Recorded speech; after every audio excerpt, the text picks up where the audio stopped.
நான் தாந்தோணி நகராட்சி தலைவராக இருந்ததால் என்னுடைய தெற்கு நகர பகுதிகளில் செந்தில் பாலாஜி வாங்கும் ஓட்டுகளை விட அதிமுகவிற்கு அதிக ஓட்டுகள் நிச்சயம் வாங்கி காட்டுவேன் என்றார். புதிதாக பதவியேற்றிருக்கும் அதிமுக கரூர் கிழக்கு ஒன்றிய செயலாளர் தங்கராஜிடம் பேசினோம். 40,000 வாக்குகள் எனது கிழக்கு ஒன்றிய பகுதிகளில் இருக்கின்றன. இந்த பகுதியில் செந்தில் பாலாஜி லீடிங் வாங்கக்கூடாது என்பதற்காக என்னை பொறுப்பாளராக நியமித்திருக்கிறார்கள்.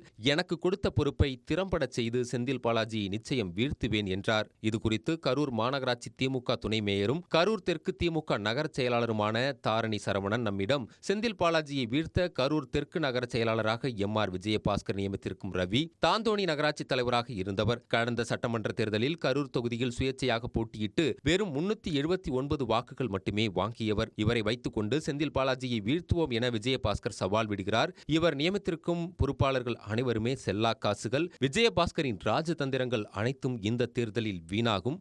எம்.ஆர். விஜயபாஸ்கர் ஒரே ஒரு முறை எம்எல்ஏவாக தேர்ந்தெடுக்கப்பட்டார்.